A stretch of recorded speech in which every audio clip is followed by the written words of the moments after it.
Welcome to Get Over It, the Consciousness Transforming Podcast for exceptional 21st century living. Folks, we've got a show today that will solve your problems. Okay, and what I mean by that, we're talking about sleep. And sometimes it's so hard for us to get to sleep. Or if we get to sleep, then we wake up in the middle of the night and can't go back to sleep. And today we're speaking with Philip Cargum, talking about his latest book, The Gift of the Night, a 6-step program for better sleep. So sit back, take some notes, but better yet, go buy the book because there's many, many tips. I found them to work as I can, stay awake for hours trying to go to sleep. So get the book because it will definitely help you. Now, the information shared on Get Over It uses intuitive and pragmatic insight to help you shift your consciousness to break through the blocks and release energy that is no longer needed. Yes, we're going to help you let go of the BS that's been holding you back. But you guys know I always ask, are you truly ready? And by the way, folks, BS is belief system. A bit about me for my new listeners. I've been intuitive since I was born. Let me get that out. I'm a third-generation intuitive with over 3 decades of experience supporting people to break through the blocks along their path. I'm a strategist for personal and professional transformation, revealing cutting-edge information that enables you to prosper and thrive. I spent 25 successful years in corporate America as an executive sales professional, and I'm the founder of Healing Visions Ministries and the Northern California Children's Education Network, a 501c3 nonprofit. I provide consultations and healings in all areas of life that heal the mind, body, spirit connection, allowing you to live your very best life. My clients say that I keep it real while providing them with accurate information to assist them along their journey as a spirit living a human existence.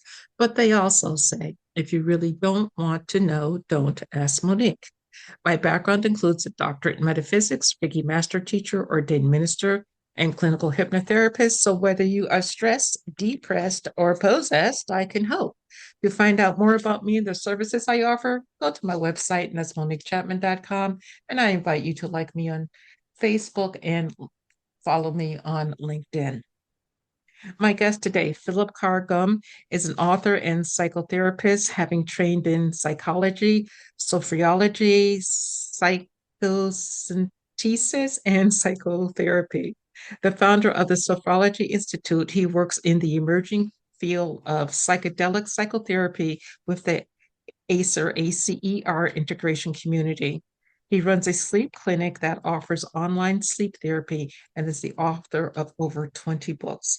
He lives in Sussex, England, and you can check him out at his website, and that's philipcargum.com. No, that is not right. So let me get this right. It is Philip,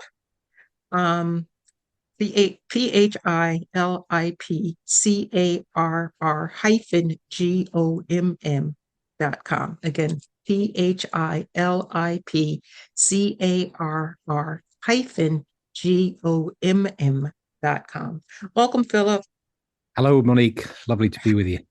Hey, it's lovely to be with you too. I absolutely love the sound of your voice. I mean, it's very soothing. Absolutely love it. Okay, so The Gift of the Night. What prompted you to come up with this book and this interesting approach to cure insomnia?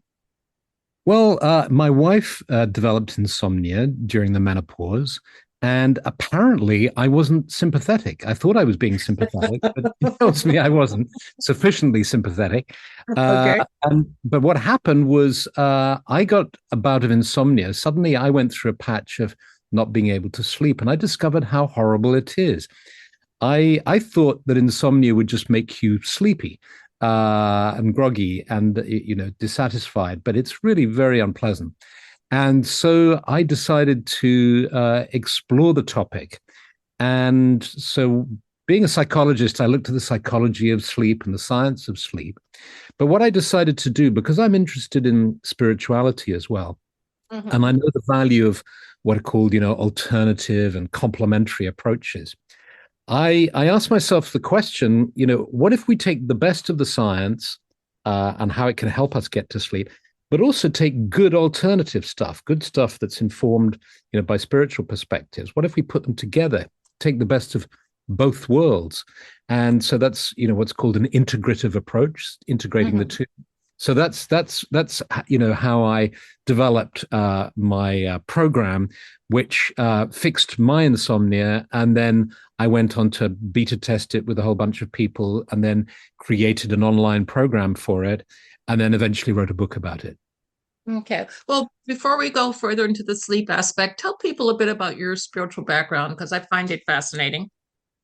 Okay, well, I grew up in a family where my dad ran a magazine, and he had lots of interesting people coming through the house all the time. And one of those people was the old chief druid, who in London, who trained me in the end. When I was 16, I asked if I could train with him in this old, way. And I studied a whole bunch of other things as well. I was very interested in spirituality. So I studied Buddhism and theosophy and Druidry and so on. But I was also very interested in psychology. And in our family, we knew a number of psychoanalysts, and I was fascinated by psychology. And so what really interests me is the domain where psychology and spirituality meet. And so I trained in psychosynthesis. After I took my degree in psychology, I trained in psychosynthesis therapy, which is a transpersonal psychology. It was developed by a student of Freud and then of Jung in Italy. And it includes an understanding of the sort of spiritual nature of the self. And so that's gives you some sense of my background, I guess. Okay, well, great. Now explain to us before we go further, sophrology. What is it? Okay, so sophrology is a system that was developed by a Colombian neuropsychiatrist who came over to Europe when he was young in his 30s and trained in Europe. And he developed a system of uh, really, I think the best way to describe it is enhanced mindfulness. Everybody knows what mindfulness is nowadays. And if you can imagine a Mm-hmm. mindful approach, but combining it with very simple exercises and breathing and visualization. And it's hugely successful in the French speaking world. In France and Switzerland and Belgium, it's very big. There are sophrology clinics everywhere. It's used to help people who have cancer, people with PTSD, all sorts of issues. But it's never really crossed the language barrier. I speak French and can read French. So I was and you can study it in English too. And so I studied it and found it a very helpful addition to all the other things I was doing already. And it's particularly good with sleep, actually. So I've developed a training course in that as well, which is online. You can find it on my website, and I've written a book about it too. Empower Your Life with Sophrology. Okay, well, the Huntington Post has definitely endorsed it, and the Harper's Bazaar back in 2019 said that sophrology was one of the biggest wellness trends to embrace into your life. So, does it help with more than sleep? Does it just basically calm the body? It calms the body. It's good for people with fibromyalgia. It's good for people, any kind of anxiety, PTSD, um, whole range of things really. But say insomnia, PTSD, anxiety, fibromyalgia are amongst what it works best with. It's also taught to pregnant mums to help them relax. So Mm, it's a kind of relaxation therapy plus. There's more to it than just relaxation, but it okay. starts with a kind of relaxation therapy. Okay. Now, what is the most important thing that we can do to help us sleep? Aha. Well, there are so many things you can do that it's probably a mistake to just choose, for me to say just one thing, Okay. because for one person, adding magnesium to their supplement regime is going to make a huge difference. For somebody Oh, else, that may not make a huge difference. Um, one of the yeah, and the thing is, there are different kinds of sleep problems. I mean, half of the book is takes you through this 6-step program that I've developed, mhm. uh, and the other half of the book covers a whole variety of other sleep problems like sleep walking and sleep talking and a whole bunch of other ways in which your sleep can be disturbed.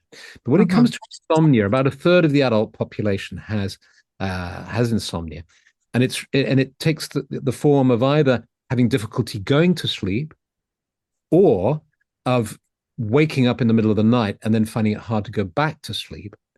Or if you're unfortunate, you have both together, and then it's called mixed insomnia. I'm chuckling because I've experienced it all. Yes, exactly. That's right.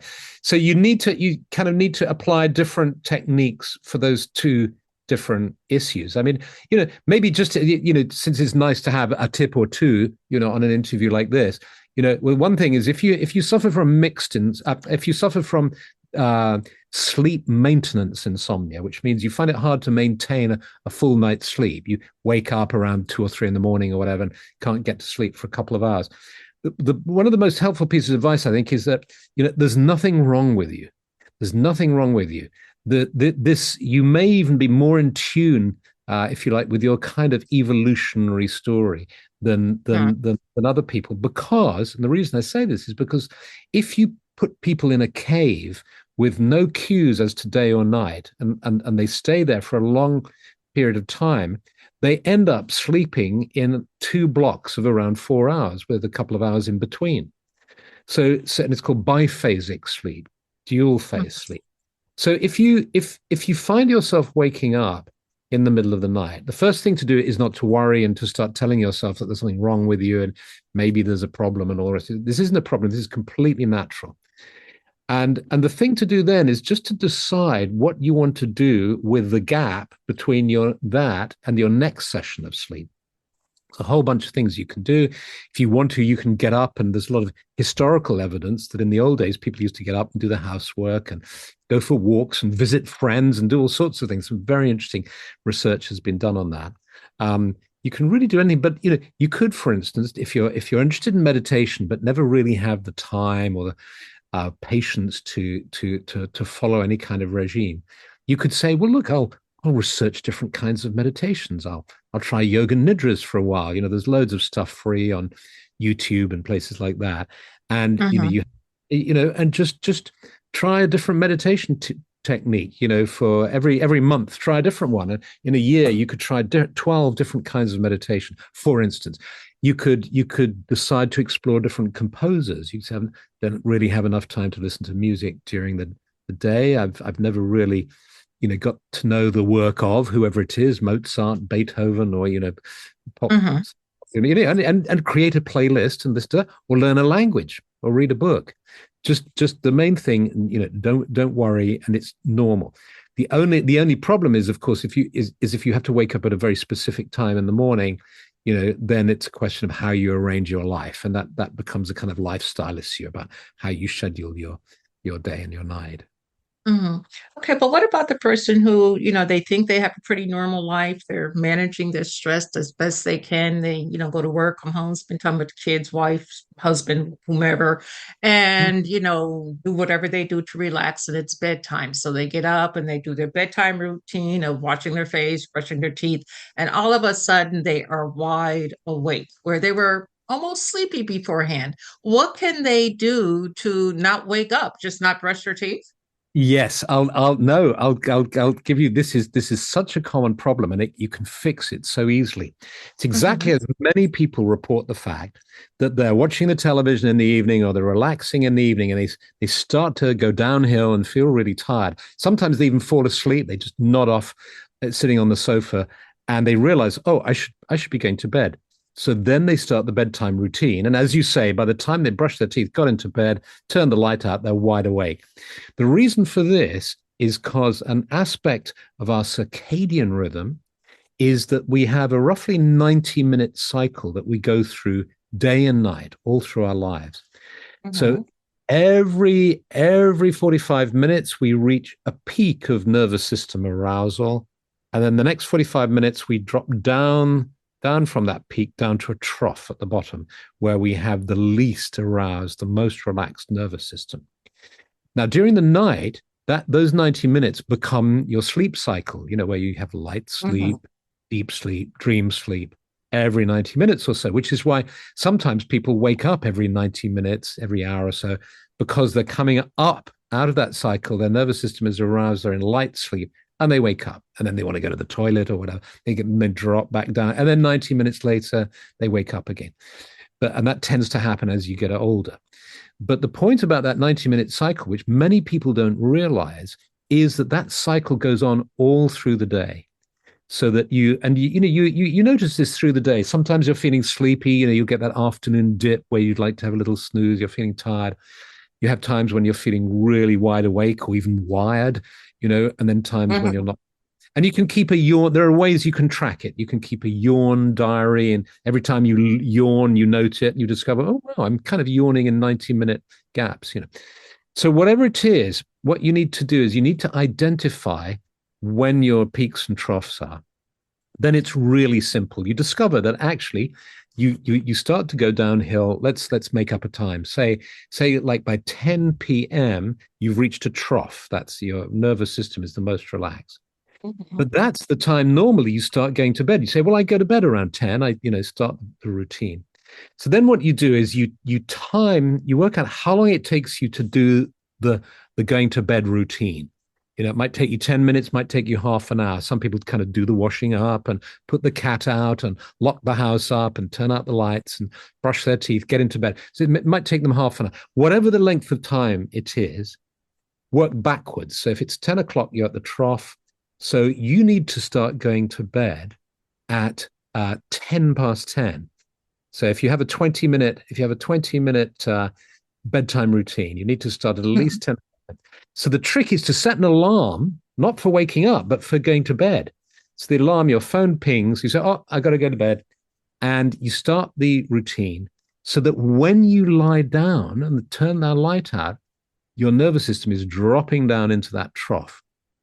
Then it's easier to hop on that train that takes you to, there was a quaint old English phrase, which was the train to Bedford. The train to Bedford leaves at that time. You can take it further. You can, if you want to. Some people find that peppermint, and they've done some research that peppermint, for instance, stimulates the brain. So brushing with a peppermint toothpaste can kind of be refreshing and kind of wake you up a bit. So some people do this thing of where you do the bathroom routine earlier in the evening. So, 8 or 9 in the evening, you just go and, you brush your teeth and do whatever you do in the bathroom and so on. So that when you start to drop down into that sleepy state, you don't even have to do the bathroom routine. You can just go and hit the sack upstairs, But that one piece of information can actually fix a certain number of people's insomnia problems. They can fix it in one hit just by having that piece of information. Wow, that is fantastic. Now, is that one of your 13 ways to fall asleep? No, it's one of the six things. So I've got it's within the. So what I do is I present a 6-step program to make it nice, and the first 4 steps are about getting your body in the right state, which is all the stuff that you can pick up anywhere and you can find it all over the place. You may well know it, but have you got it in a complete program? Maybe not. And that's the right kind of supplements to take, the right way to treat your body, the right time to go to bed, the kind of bedding you use, the kind of conditions in the bedroom, the pre-bedroom routine, like, the blue light coming from computers and so on. And then it's in the pre-bedroom routine that we do that piece around the time that I just mentioned about when to go to bed. So that's all in those first 4 steps. That's when I mention it. Then you get to the 5th step, and that's when you get the 13 methods that you just mentioned, which is the 5th step is getting off to sleep. Like, okay, I've done all the preparation. How do I get to sleep? And I identify 13 ways to go to sleep. And then the final step, the 6th step, is building this all into a routine that really works for you and really, serves your life and what you want to achieve in your life. Okay, so let's say we go through everything that you just explained to us and we have pretty good success with getting to sleep, but on any particular night our partner decides, well, they want to be intimate. So how does that fit into the equation so that we can still go to sleep? Because some people, they, are intimate and they go to sleep right away. Other people, they're looking Ab- at the ceiling. Absolutely. That's a whole fascinating area you've homed in on is the business of partners, because there's some really interesting stuff going on there. One of the things that tends to happen is that you know the old idea about larks and owls, people who feel good in the morning, who like to wake up early, and people who feel good at night and like to go to bed late. Mhm. And and these are called your chronotype. And in fact, there are four chronotypes. And there's very some sort of simple tests you can do for that, which I reference in the book. And what tends to happen is couples, when people are attracted to each other, often a couple, one will be a lark and one will be an owl. And this makes a lot of sense from an evolutionary perspective, because when it comes to childcare, that's what you want. Or to keeping the home safe. You want somebody who stays up late, and you want somebody who wakes up early, so that you have the maximum amount of coverage. But that Mhm. doesn't. But when it comes to a relationship, of course, it's normal to want to go to bed at the same time. You want to get into bed at the same time. So what tends to happen in couples is that somebody compromises. The guy who likes to really go to bed at midnight ends up, working against his physiology and going to bed at 10 with his wife who likes to go to bed at 10, or vice versa. So that's the first thing to kind of negotiate. If you're in a couple, you need to check your chronotypes, find out, and then talk about it and come to an understanding of how you're going to deal with this. So that's the first step. The second step is to look at the bedding, because another thing that happens is that different people have different basal metabolic rates, and they feel hotter or colder in bed. So it's quite common for one partner to feel too hot with the current Mhm. bedding, and the other one to feel okay or to feel too cold. So there's simple ways you can fix that. You get a double duvet sock, or whatever it's called. I don't know, the big double duvet case. Mhm. You put two single duvets of different weights in, a lighter one for the person who's hotter and a warmer one for the person who's cooler. For instance, you can get electric blankets that have different controls on either side as well, or you Mhm. can adjust the bedding. So that's another thing. The other thing you find with couples is the snoring issue, and that there's been a survey that says 1 in 5 American households, the partner sleeps in a separate bedroom because of a snoring problem. Mhm. So there's a whole lot of information in the book on snoring. There are lots of things that you can do to diminish that, and so on. Um, yeah. So yeah, the whole business of partners, and their needs and demands, etc., is really important when it comes to sleep. Okay. Now, let's take a step deeper and let's talk about the drugs and alcohol that we can utilize today to help us relax. We've got cannabis, we have the mushrooms, we've got alcohol. Does those substances truly help us, or is it a crutch that we use? Well, sure, yes. So there's as you've seen in the book, there's quite a lot of information on that there, because Mhm. um, first of all, there's sleeping pills, and we Mhm. really want to avoid those. And I give a lot of reasons why, and all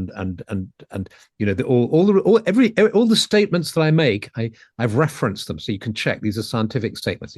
So there's some, in extreme cases, cases of bereavement and super stress and so on, then sleeping pills, may be recommended. But what you don't want to do is you don't want to get hooked on them. You don't want to take them for any length of time. So we put sleeping pills to one side. There's another kind of way that medication can be got around. There's some medication now which combines antihistamine with a painkiller. So antihistamine makes you drowsy.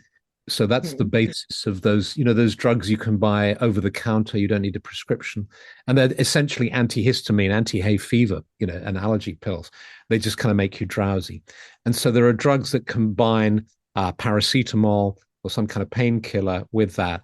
And again, you don't want to get you don't want to take those too often either. So then you get on to what you might call sort of home medication, alcohol, cannabis, and so on. Many people drink in order to get to sleep. And it is true that it's a soporific and it can help you to get to sleep, but it interferes with what's called your sleep architecture. Your sleep architecture is the percentages of deep sleep, light sleep, and REM sleep, dream sleep that you get. And it messes around with that. And so it pitches you in to light sleep more. It can pitch you in more quickly, which is why it can help you get to sleep. But it deprives you of some of the deep sleep, which is why, if you've ever experienced that, having drunk too much and you crash out and you go to sleep, but you don't have a good night, it's because it's messed around with your deep sleep. So again, not good as a long-term solution. Cannabis, the research shows that does indeed help. And if you get the right combination, and you have to, there's also, it's all to do with the THC versus CBD balance. CBD.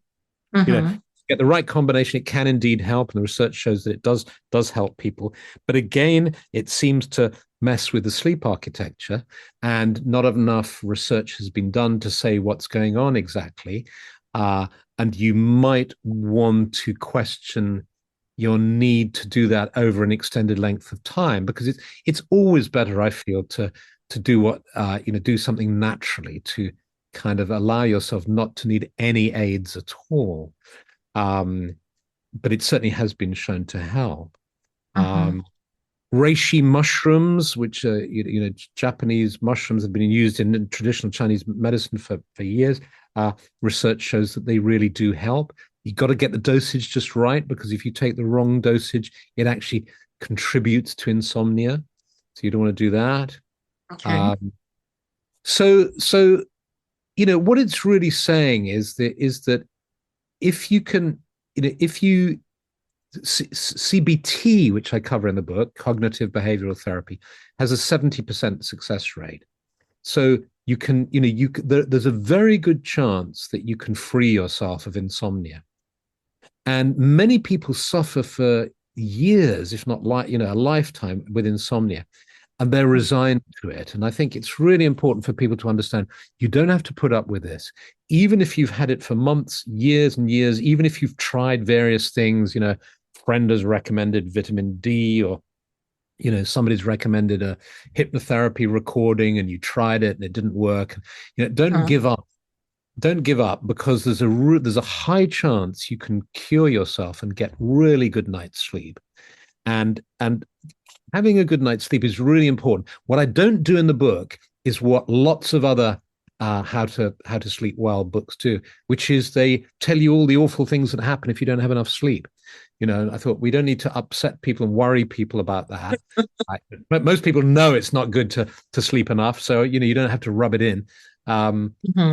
So just but fix it, because there's a good chance you'll be able to fix it.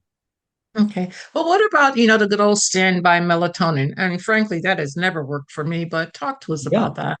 Yeah, absolutely. Well, one of the interesting things about that is that most people take a dose that is up to 10 times too much.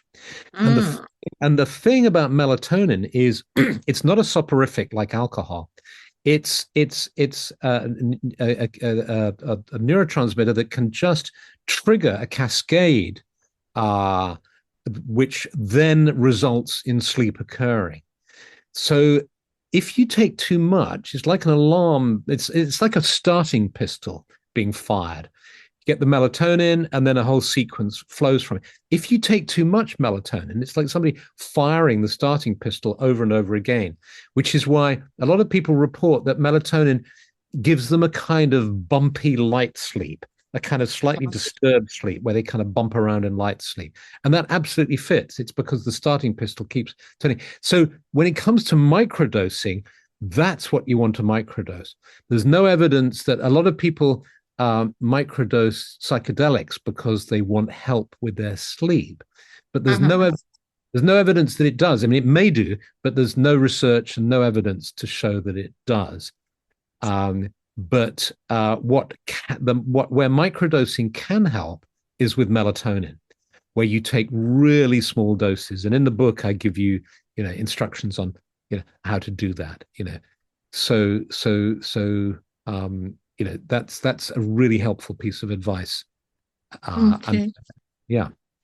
Okay. Well, I'm going to talk about a reverse problem with sleep. With falling, Mm. I'm an older girl these days, and Mm. sometimes I'm sitting and reading a book, and all of a sudden, 3 hours later, I wake up. I'm sleeping during the day, and then some days I just want to, not a want, I sleep all day because I can't seem to keep my eyes open. So, what about people in that state where during the day they're sleeping? Now, when I go to bed that night, I can still sleep, but it seems like too much. Right. Okay. Do you know how many hours, if you had to add up the hours, how much that it would total in 24 hours? Um, about half the time, 12. So 12 hours. So you'd say you in 24 hours you're sleeping 12 hours, say roughly, Yeah, I which mean, it's not include every day, but when those days come, yeah, I get up yeah. at, 7, and by 9 I'm asleep. I might wake up around 2 and do whatever and go right back to sleep as soon as I sit down. Yeah, yeah. Well, 12 hours. The one really important thing to know is that the amount of sleep an individual needs, is it's really unique to the individual. Less than 5 hours a night, really, really needs to be addressed. If somebody's sleeping less than 5 hours, Uh-huh. they really need to do something about it. Um, over that, people can, up to 12, 13 hours, in a 24-hour period, isn't problematic, as far as I'm aware. And so individual needs vary. So I wouldn't worry about the time. What is interesting is to look at napping. Essentially, what you're saying is you're having naps during the day. Uh, Yes. they tend to be. What might be interesting for you would be to experiment with shorter naps, because what happens is that if you nap for longer than around 25 minutes, your light sleep, the light sleep phase of your sleep is about 25 minutes. And then you drop down into deep sleep. Uh-huh. And then that goes on, I've forgotten the exact time before you move into REM sleep. But basically, the whole cycle is around 90 minutes. But again, there's huge variation. It goes up to 120 minutes, depending on the individual. So between an hour and a half and 2 hours is a complete sleep cycle. So if you go over 25 minutes, and then you wake up, say you wake up after 45 minutes, after an hour, you're likely to feel groggy and it to be difficult for you to kind of wake up again and so on. It's Uh-huh. almost better to sleep for a full 90 minutes uh, rather than waking up at 45 minutes. But if you try 25 minutes, um, and also if you try 8 minutes, try 8 minute naps, you would think that 8 minutes isn't long enough, but you would be surprised the kind of refreshment that you can get. Uh-huh. If you're finding it easy to fall asleep during the day, like you said, you're reading a book or whatever, and you can just drop down.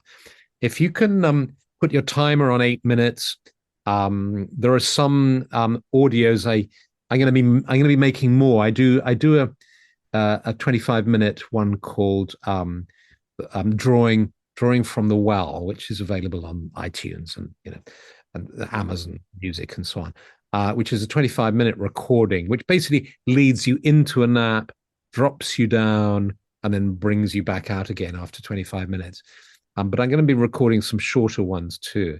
Um, I also recommend in the book a little sophrology device, which you can set, a little kind of device that gives you 8 minute naps. But you can find some 8 minute naps on YouTube, or you can just, if you find it really easy, then just set an alarm for 8 minutes and see how you do with that.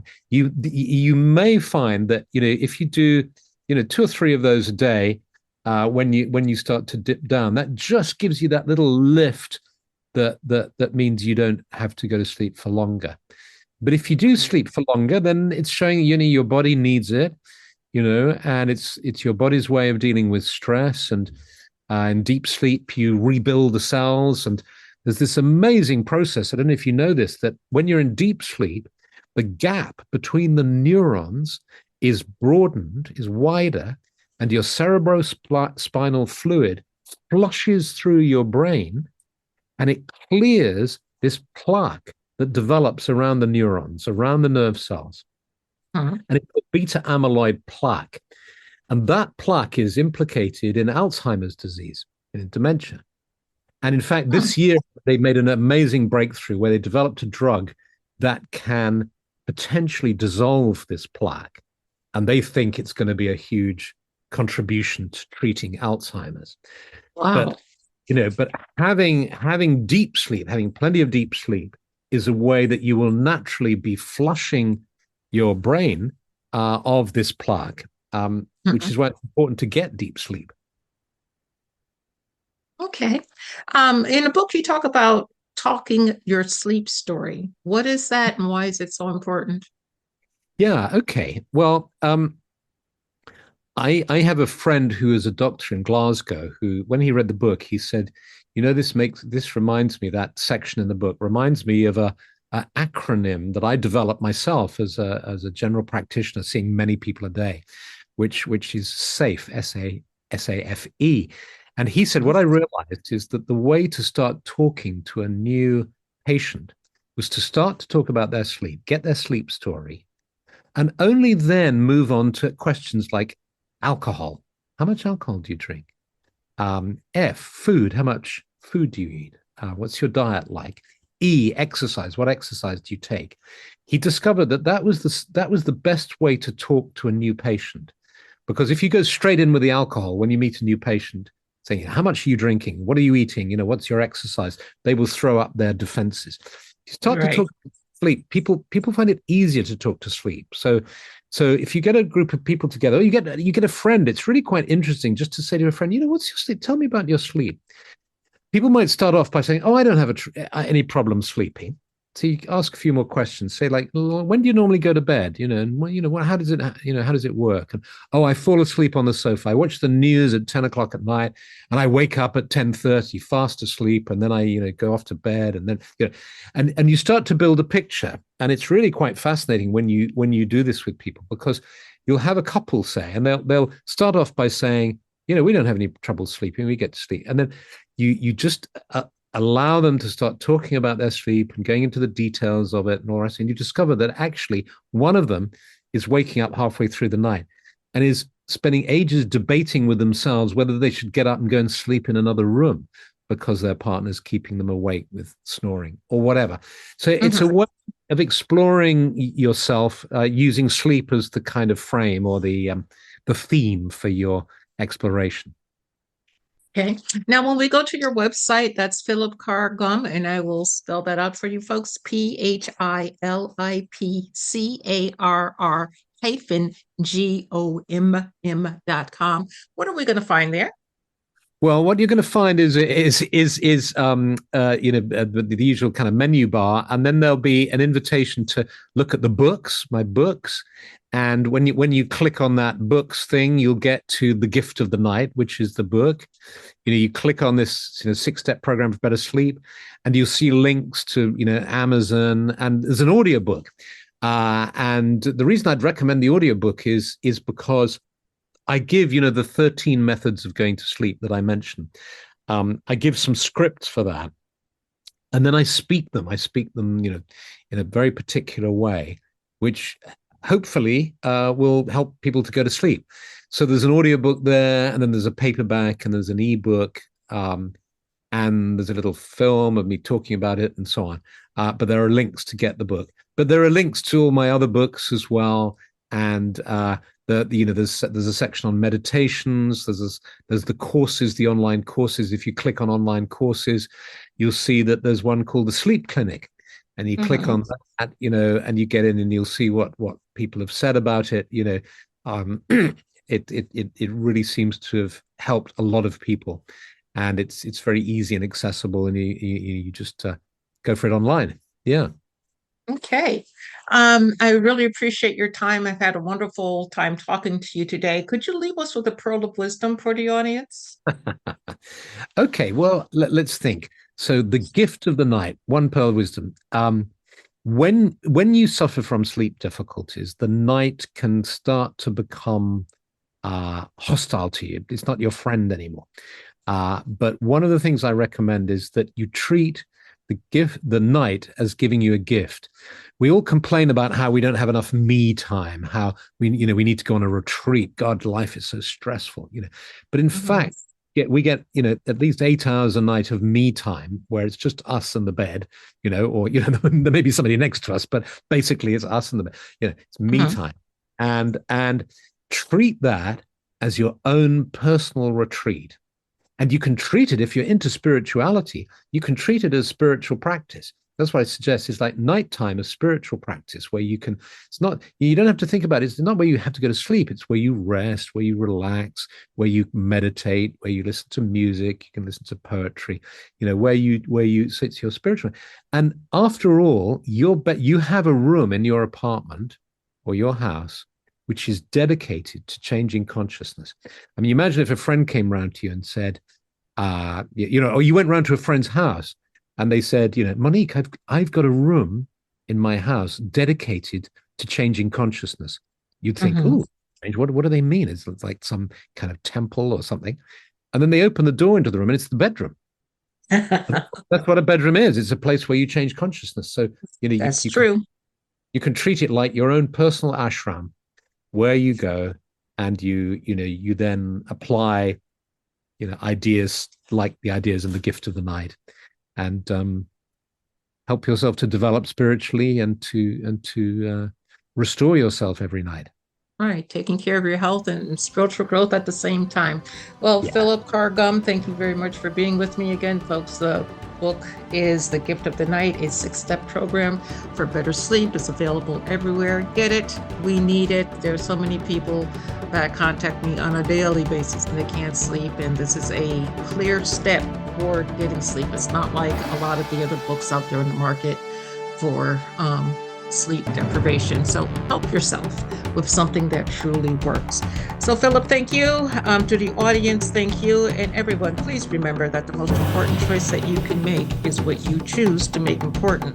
Consider making the masterful choice of gifting yourself sleep. Abundant blessings, light, and love to all. Agape.